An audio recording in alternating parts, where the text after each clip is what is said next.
Yeah, so Seadog asked me to do a remix for their track Foolhardy, which has just come out on Austerity Records. It's got a lot of spacey kind of psychedelic vibes, and I hadn't actually heard it when they sent me the stems. I don't generally listen to a track, the original of the track, before doing a remix. I think it might distract me, or I just like to drag the stems into Ableton, see what takes my fancy, and then go from there and see what I make. So it's really nice to hear the original when it came out and see how, it's completely different, and there's entire chunks of audio files that I ignored and didn't even use, and the things I've used are actually pretty minimal, but I've used them to different effects. So anyway, yeah, this is just a little walk through. I'm going to start with the drums. So what I did was I took the original drum stem, and you can see it's a loop. So this is the entire drum part here on the bottom, and I just took one little section. It sounds like this. But there's two slightly different variations of the same loop. So one is using just a different chop, a different couple of bars. What that's sort of done in a weird way is it's created a sense of the drums switching from mono to stereo. If you can hear that. There's a cymbal in one of them, and then they kind of phase around, and I really like that effect, so I stuck with that, and that's the underpinning kind of krautrock kind of drum vibe.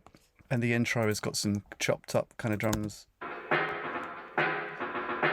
Put them through a spring reverb, make them sound far away, and I think I was using the beat repeat in Ableton, I think, just to sort of mash them up and chop them up and resample them. I do that quite a lot. I run things through plugins, manipulate those plugins while I'm recording, and then I use the output of that as a resample, and then just use that as audio, so I'm not kind of stuck in manipulation mode for too long. And then there's a kick drum that I use for my Volca, my Korg Volca synth, which is layered on top to give it a thump. So it's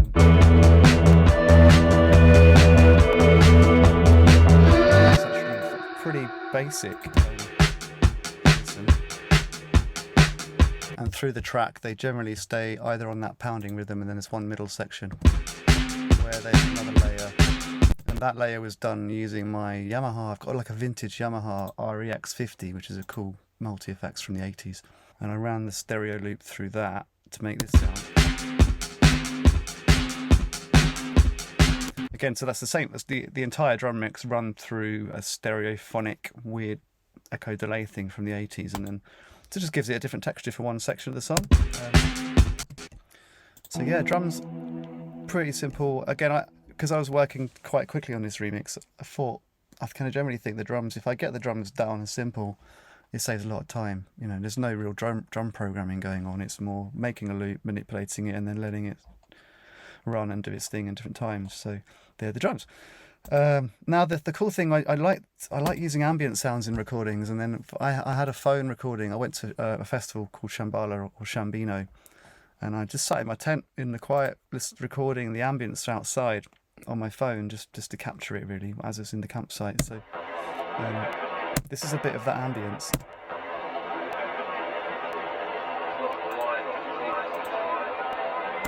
And I've filtered it, put it through a delay, a compressor, and then a plugin called DVR, which it's like a binaural plugin, and you can position sounds 3D. So I put the sound as if it's coming from right inside your head, so it's a bit more immersive. Feels like you're actually in the tent.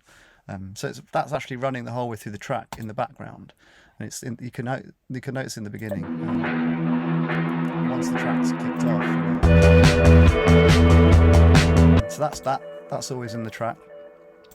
The next thing I found was this dreamy Telecaster part. So, that was the guitar part, literally dragged. If you could look down here at the sample, it's just the one slice that I've used to create, and then I've processed that to create something quite dreamy and minimal, but just a texture. So that fades in.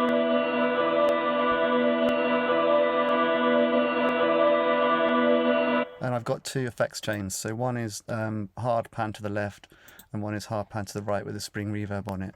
And then there's some mid-side processing on the EQ, and then an auto filter, which I'm using at different points. So again, it's basically just creating an ambient sound that can give quite a lot of stereo width to the track. And if you listen to it in context, it's like...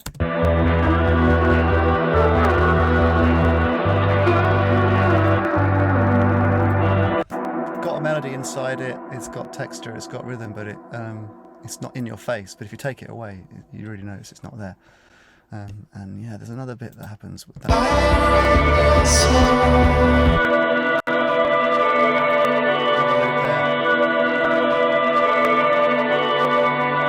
And the guitar's picking out different notes, and that really works with the beat to kind of make this kind of counter melody that's in the track very subtle.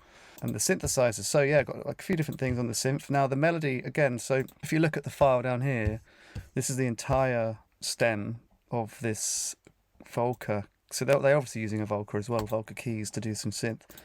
But I've taken one little tiny bit, so I've made a big deal out of this, like having 3 notes, like it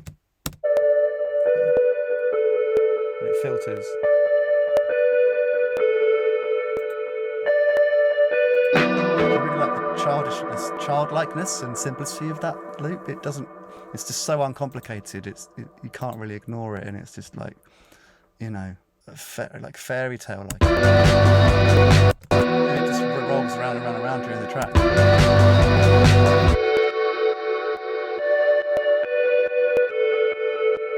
There's a mid-section of the track where I've changed the pitch of that there's a middle 8 kind of vibe on this. So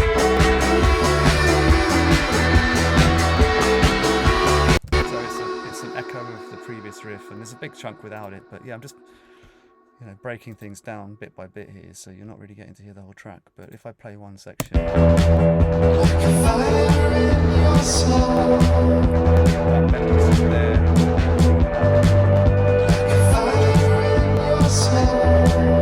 As the bass line shifts, those notes have different contexts. So yeah, that was just a tiny chop of the synth, and then the pad sound, which I've used throughout, was a similar thing, where I basically found the pad, which is this whole pad that runs throughout the whole song, and I just took one bit, looped it, and then I've repitched it and filtered it. So the pad within the original track, I don't really know, I haven't checked what that's doing. It's probably doing something quite similar, but I've made it just this drone.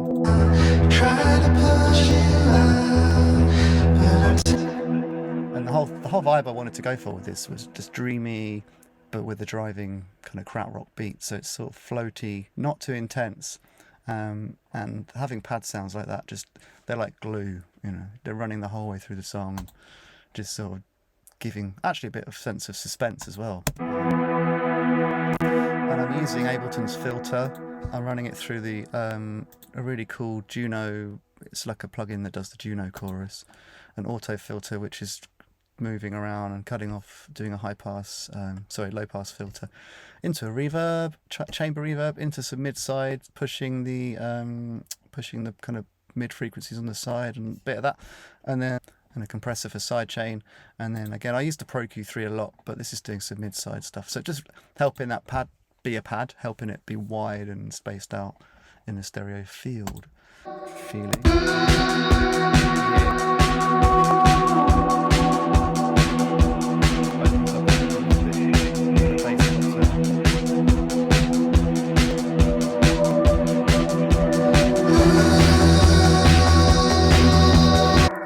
The other thing I used on the synths was this sound. Don't know what it was originally. It was just part of the stems I got sent, as per usual.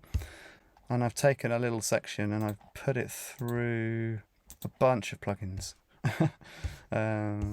Actually, some compression and EQ, filtering, and it's being sent to this is what it sounds like. It's like this sort of.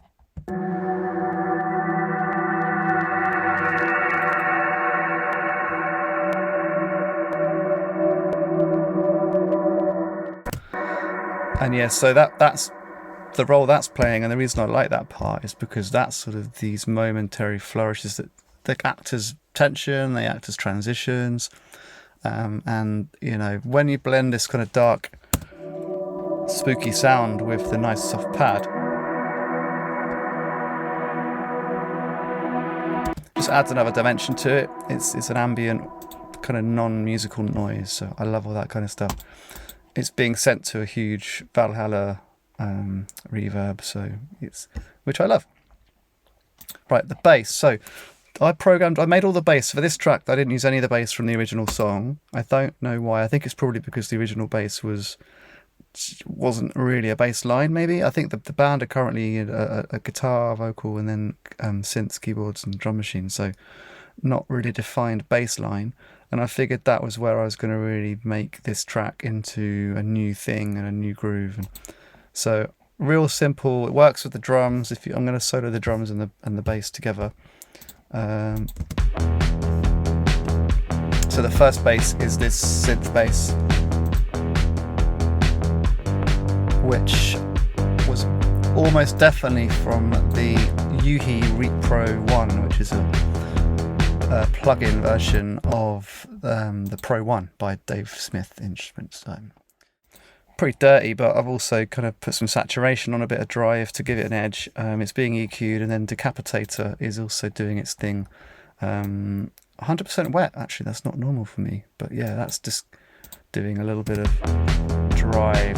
Well, quite a lot of drive, evidently. If I turn that off, love that. Then I've layered that with a real bass, which was, I got a cheap Squier Bronco, and I played this at home just into my straight into my interface. You've got the attack of the pick on the strings, and then the slightly wonky human feel to it. I'm an okay bass player, but you know, it's locking into the groove in a different way to a synth.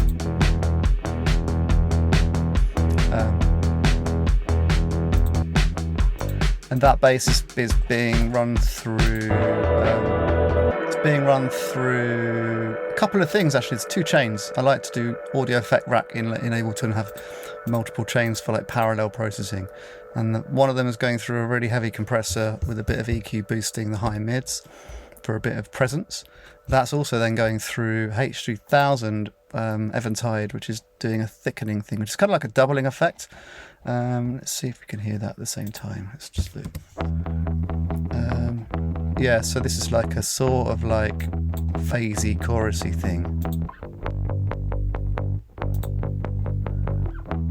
Makes it a bit loose, slightly wonky, filtering off quite a lot of the really low end. And then that's the first chain. The second chain is going into amplitude. Amplitude, which is a solid state bass. So again, it's going through an amp modeling, but there's 2. It's not pure amp modeling signal. It's like a parallel signal, and that sounds like this. Where is it compared to that?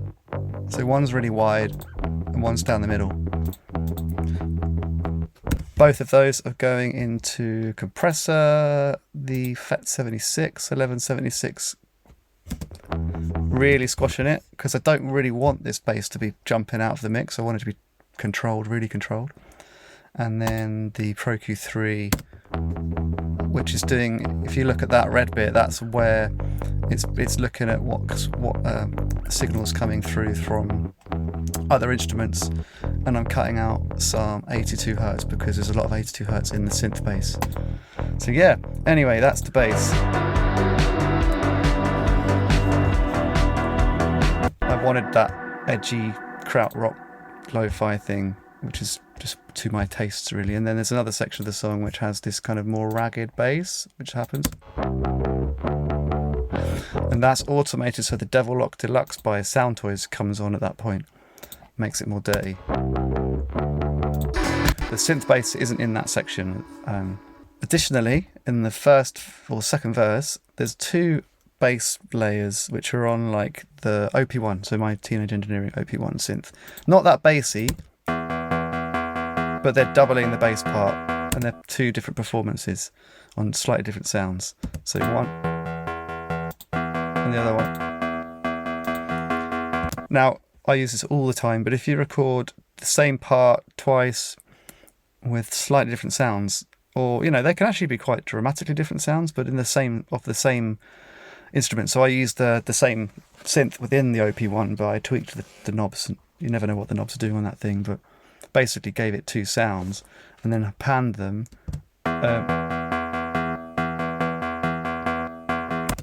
and it tricks the brain. The brain hears that as one sound, but it hears it as a sound that's really 3D. So with all the bass together, for that second instrumental section, you've got this new sound coming in at that point. And I really like that. And it drops out again. So having things come in and then drop out, you really feel the dynamic change. And yeah, so that's that. There's also a bit like that happening later.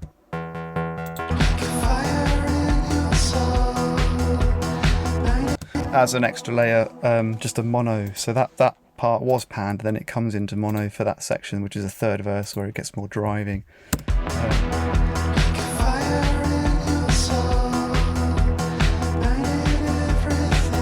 So I think when I was doing this track, really, everything's really simple. There's not that many elements in it, but positioning, layering, and just having subtle things come in and out really meant that there's new things, you notice new things in the track, but it's nothing's particularly brash or in your face, other than the bass and the drums and the vocal. But everything else just sort of supports, but creates, you know, nice floaty things for your ears to hear. And then, you know, there's more of that layer with the guitars and stuff coming in. But yeah, that's the thinking behind it. The other bits that I've got going on, there's this synth, which is doubling the synth bass here. So there's another section, another bass line, which I introduced as a break here. An ascending bass line. And yeah, so that's the main synth bass with a supplementary layer, which I've got going through Echo Boy distortion and the HAAS avocado, which is the HAAS effect, you know, psychoacoustic widening using very short delays, just to wrap that sound around the real bass, the main synth bass. So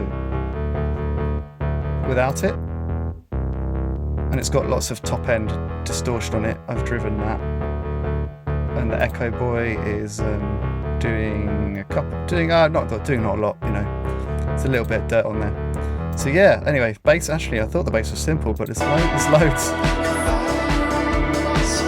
Now, other synth parts that I haven't touched on, which are happening in this section, this ascending bass section, I took another cut of that synth line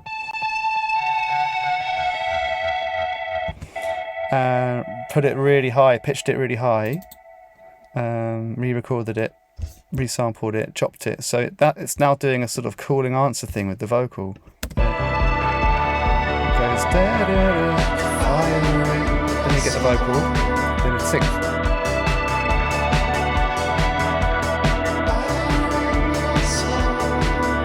So yeah, it's got a ton of reverb and delay on this like vintage Echo. I think this is kind of like a Space Echo plugin emulator and some tube, and below that on another channel which would have been added as an embellishment. This is another part of the original Volca drums. I've processed that through my Yamaha REX50, re-recorded stuff in, and then used that as chop that up to make these little things. So those two sounds together actually very subtle, but if you listen together,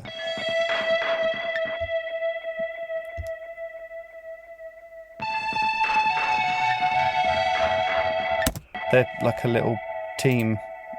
And then this drone, which I don't know where this came from. It was one of the original sounds, but it's been processed by me and then resampled, I think, anyway. And this is a build.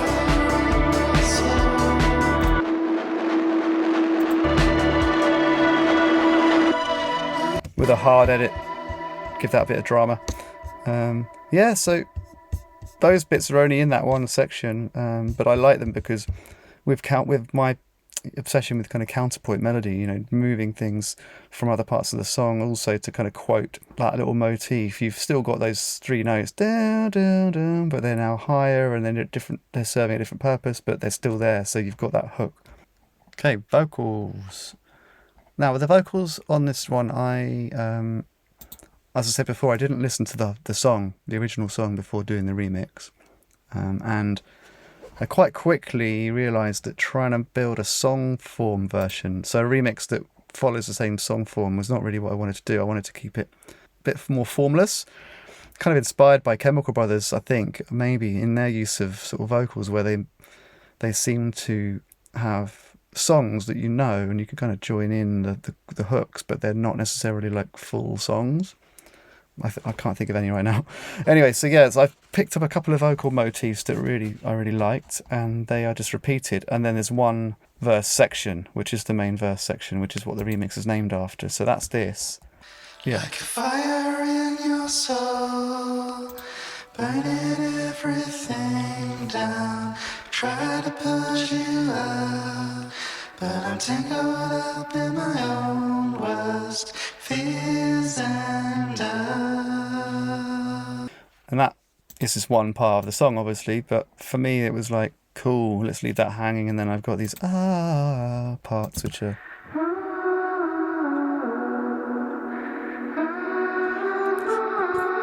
different times, different filters. Sometimes they're really airy.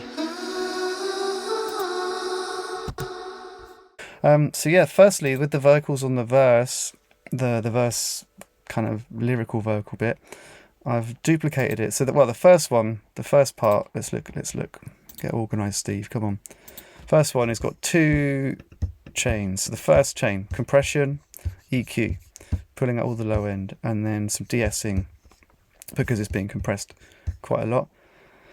Second chain, EQ, overdrive, giving it a bit of edge, mono, making it mono, and then this is where it's going through this tape reverb space, which has got a combination of a bit of reverb, 50% delay, and it's just like on its own.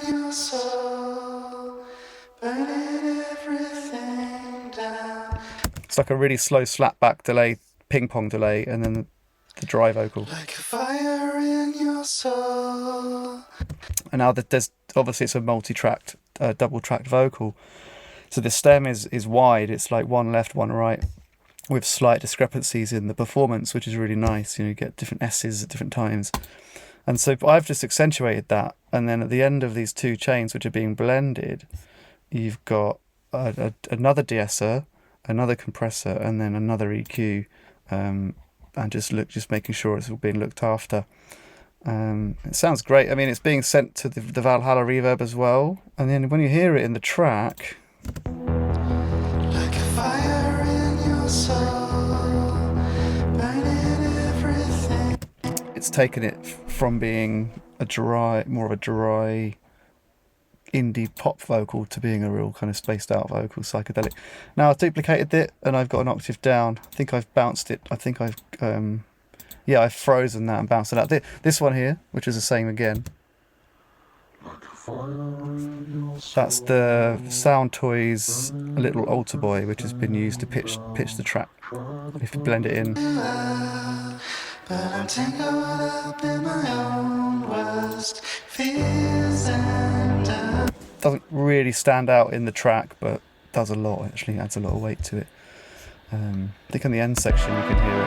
Like a fire in your soul. But yeah, the ear, your human ear kind of focuses on the higher frequencies, the closer up ones. Those bass, those lower distorted kind of lower vocals are kind of in the background. But yeah, done that. That's cool. And then there's there's a couple of sections in the song where there's the overlapping vocals, which I really like. This bit here. So you've got the high, and then this and the fire in your soul.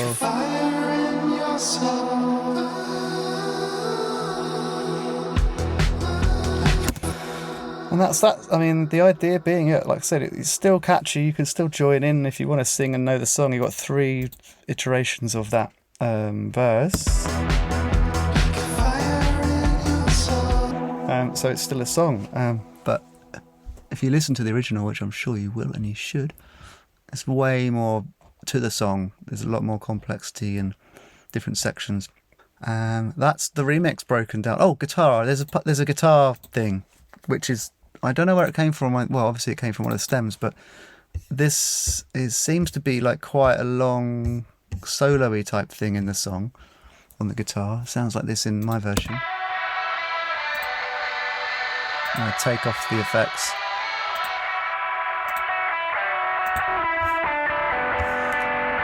It's like an edgy, you know, kind of guitar sound.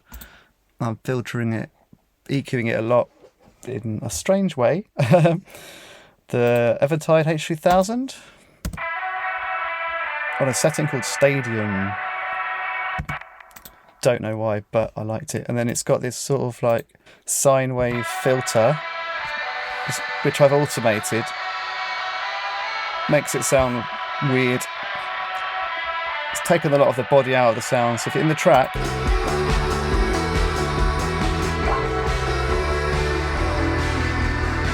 you've still got a guitar, but it's not like it's not normal guitar, you know. And it's just it adds that feeling of a slightly visceral performance element to that section of the song. So yeah, and that's essentially what makes up the whole remix. It's obviously available to listen to on streaming services, and if you want to buy a cassette, I think there's still some left, maybe austerityrecords.com, or you know, search for Seadog and Foolhardy on Spotify or wherever else. And yeah, make sure you check out all of the other songs on the EP, which came out, I don't know when you're watching this, but it came out in late October 2021. And it's super fun to work on it. It was super fun, man. Yeah, that's it. So championfever.bandcamp.com for my music. I'm Steve Baker Sound as a producer. I'm you know, recording, mixing, production. But this is one of my own things that I did. So I hope it's been interesting to listen to me talk about it. And thanks again.